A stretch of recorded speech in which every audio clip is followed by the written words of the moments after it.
Comment être sûr à 100% de réussir ses campagnes publicitaires Facebook Ads? C'est ce qu'on va voir dans cette vidéo. Alors aujourd'hui, pour vous parler de ça, j'ai dépensé sur Facebook aujourd'hui plus de 2 millions de publicités pour les différents clients que j'ai eus au travers de mon agence et j'ai eu beaucoup de retours sur expérience qui m'ont permis d'apprendre énormément et de voir également les points récurrents qui revenaient et qui justifiaient l'échec d'une campagne. Donc aujourd'hui, mon but à travers cette vidéo, c'est de vous mettre en alerte et de vous montrer également une petite technique qui vous permettra entre guillemets toujours de vous en sortir même si votre publicité est un petit peu moins rentable pour votre client. Donc bien évidemment, quand vous avez un client aujourd'hui dans votre agence SMMA, il vous demande de la publicité, votre but aujourd'hui, ça va être de lui faire générer plus de ventes ou plus de clients, plus de prospects. Alors je suis d'accord, il y a des exceptions à la règle, il y a des entreprises qui vont chercher à diffuser plus large pour faire du branding, pour faire de la présence globale, mais en règle générale, vous allez quand même tomber sur des personnes qui sont là pour faire augmenter leurs ventes ou faire augmenter leurs prospects et leurs prospects entrants pour alimenter ensuite leurs processus commerciaux. Donc votre publicité aujourd'hui, admettons, partons du principe qu'elle a pour but de générer des clients, vous allez devoir avoir un retour sur investissement. Si aujourd'hui, pendant 2 mois, 3 mois, votre client investit 1000 et qu'il a en retour 500, il y a un moment, il n'est pas rentable, il investit à perte et donc forcément, il va à un moment vous couper les budgets. Ce que vous devez comprendre et ce que doivent également comprendre vos clients, ce que vous devez faire comprendre à vos clients, c'est que la publicité n'est pas un bouton appuyez et devenez riche. La publicité va permettre de sublimer une entreprise qui tourne déjà bien, va permettre de sublimer un produit qui a déjà été bien réfléchi, qui répond à un réel besoin, qui est market fit, qui colle au marché qu'on va cibler et qui est dans une bonne présentation. C'est-à-dire qu'aujourd'hui, vous n'allez pas pouvoir vendre des produits, par exemple d'une grande marque à moins 50% si personne ne vous connaît, si vous n'avez pas de témoignages, etc., etc. Les prospects que vous allez cibler vont penser que vous vendez de la contrefaçon, des choses comme ça. Alors c'était qu'un exemple, mais je peux le faire avec plein d'autres exemples ici qu'on peut avoir tout autour de nous au travers de tous les commerces qu'il y a, des agences immobilières. Par exemple, une agence immobilière demain qui arrive au coin de votre rue, qui vous dit je vais vous vendre ce bien, c'est du luxe, on est à tant de millions pour cet appartement, vous n'allez pas forcément avoir beaucoup confiance et vous allez demander à savoir un petit peu quelle vente la personne a déjà faite, quel est le passé, quel est le background de cette agence pour pouvoir lui faire confiance. Et c'est pareil pour tous les commerces. Vous devez créer cette confiance. Donc aujourd'hui, attention aux clients que vous prenez dans votre agence déjà, premièrement, parce que certains clients pensent que la publicité est un moyen miracle de devenir riche et de faire péter leur business. Maintenant, encore une fois, oui, on peut faire des miracles avec la publicité. Oui, on peut avoir des retours sur investissement qui peuvent sembler être de la magie, mais tout ça sera permis quand toute la structure autour sera bonne. Donc maintenant que j'ai fait cette petite introduction et que je vous ai entre guillemets sensibilisé sur le risque qu'il peut y avoir à prendre un client qui n'a pas fait les choses bien auparavant, au préalable, avant de lancer les publicités. Et encore une fois, la qualité du retour sur investissement de votre publicité va tellement dépendre du produit ou du service de votre client, de la manière dont il présente, que vous ne pouvez pas, vous, publicitaire, vous engager sur des résultats. Ce serait vous mettre une énorme balle dans le pied. Parce qu'aujourd'hui, il y a des clients pour qui vous allez être moins rentable et des retours sur investissement que vous avez eu pour un client, un client dans la même industrie, qui n'a pas présenté le produit de la même manière, par exemple, vous n'allez pas du tout être sur les mêmes taux de conversion. Je vous invite également, quand vous installez les trackings et tout ce qui est pixels sur votre site web, à ne pas mettre que des pixels sur la conversion finale. C'est-à-dire qu'aujourd'hui, je lance une publicité qui veut générer des ventes, je ne vais pas installer uniquement le tracking purchase, le tracking achat sur ma page post-commande. Ce serait trop dangereux pour moi parce qu'aujourd'hui, comme je vous l'ai dit, imaginez que tout le reste autour de l'entreprise n'est pas bon, qu'il n'y a pas un bon branding, qu'il n'y a pas cette confiance avec les prospects. Alors là, vous vous retrouvez avec des publicités par exemple qui ne convertissent pas. Par contre, si vous avez installé des trackings inférieurs, des trackings qui permettent de savoir ce qu'ont fait les prospects à un niveau inférieur, alors le niveau inférieur entre guillemets, c'est dans mon escalier de conversion.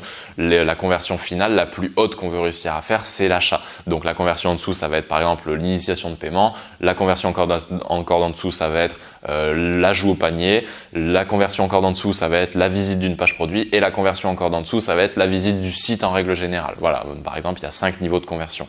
Donc, installer ces conversions qui sont plus basses. Pourquoi? Parce qu'aujourd'hui, nous, il y a des clients pour qui forcément il y a peut-être un peu moins de commandes que pour d'autres clients, mais par contre, on va avoir énormément d'ajouts au panier. Et on va pouvoir, par exemple, au bout d'une semaine, 2 semaines, se rendre compte qu'il y a énormément d'ajouts au panier, très peu de commandes. Donc ça veut dire qu'entre l'ajout au panier et la commande, il y a un souci. Donc, si le souci vient du fait qu'on n'ait pas lancé de pub de retargeting, on va lancer ces pubs de retargeting et on va voir comment ça réagit.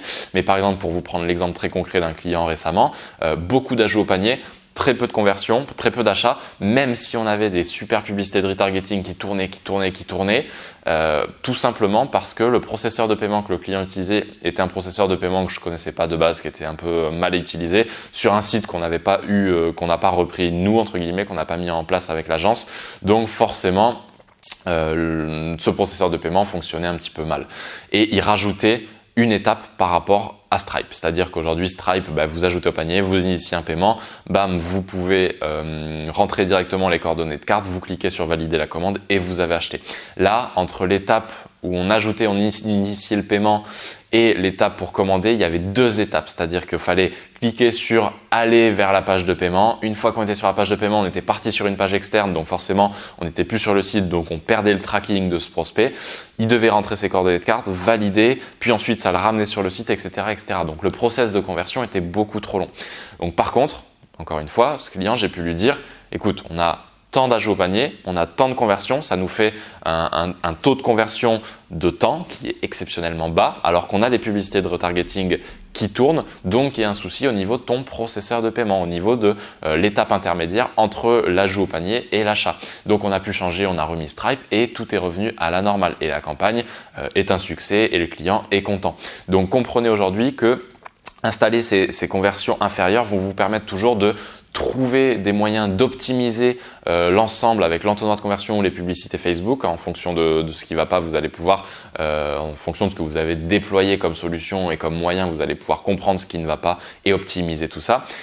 Et ça va vous permettre également aussi de justifier à votre client que la publicité fonctionne, cible les bonnes personnes, parce que par exemple aujourd'hui vous allez pouvoir justifier d'un bon CTR, d'un CPM assez bas si vous êtes sur du e-commerce, d'un coût par clic par exemple également bas. Donc encore une fois, tout ça justifier que les audiences ciblées sont les bonnes. Par contre, s'il n'y a pas de conversion derrière, vous allez pouvoir lui dire également, ça peut être ton offre qui n'est pas mise en place de la bonne manière, ça peut être ton branding qui n'a pas été déployé de la bonne manière, etc., etc. Vous trouverez une porte de sortie commercialement et vous trouverez surtout une explication réelle, parce qu'aujourd'hui je vous dis pas d'enfumer votre client et de lui dire que la publicité est une dinguerie alors que la publicité c'est de la merde. Non, pas du tout.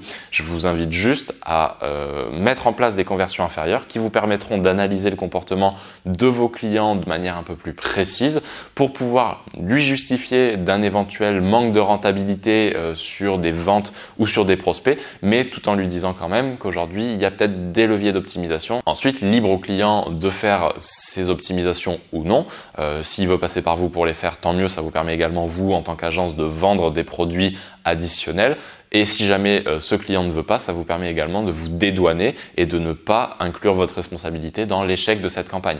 Encore une fois, attention, ça va vous arriver des fois d'avoir des campagnes qui ne fonctionnent pas. Je vous invite pas du tout à enfumer votre client, loin de là. Mais encore une fois, le fait d'avoir ces conversions inférieures va vous permettre quand même de justifier que votre campagne fonctionne, cible les bonnes personnes. Si les conversions ne sont pas au rendez-vous, voilà, vous allez pouvoir dire qu'il y a un souci sur le site. Mais grâce au tracking et au tracking des conversions inférieures à votre conversion finale, vous allez pouvoir trouver ce qui ne va pas. Et à l'inverse, s'il y a beaucoup de conversions mais très peu de volume quand même parce que vos publicités ne sont pas bonnes, à vous de retravailler vos ciblages, vos audiences, etc. Si vous respectez ça, il n'y a pas de souci, votre campagne sera réussite à 100% et vous serez en mesure de force pour justifier les résultats de vos campagnes à votre client. Je vous ai parlé de ça pour Facebook, ça va fonctionner de la même manière pour du AdWords. Aujourd'hui, voilà, je vous parle de Facebook parce que c'est ce que je maîtrise le mieux. AdWords, on est quand même à quelques centaines de milliers dépensés dessus, donc je commence à avoir eu aussi des bons retours d'expérience là-dessus. Ça fonctionne exactement de la même manière.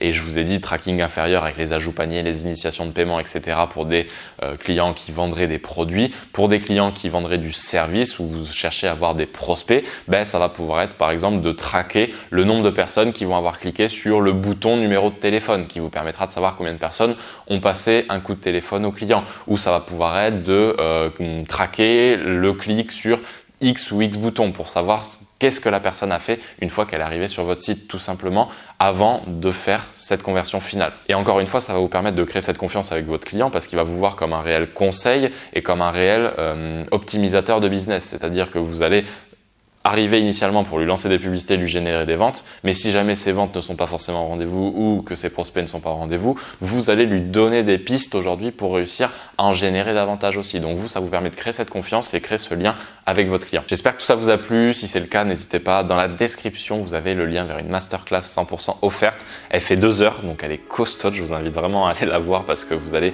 pas être déçus. On est sur mes écrans, je vous montre absolument toutes mes stratégies, comment je fais par rapport à tous ces pixels, à tous ces tracking. Vraiment, on voit tout, donc sois focus, ça va aller très vite. J'espère que cette vidéo t'a plu. C'était Mathéo, je te dis à la prochaine. Ciao, ciao.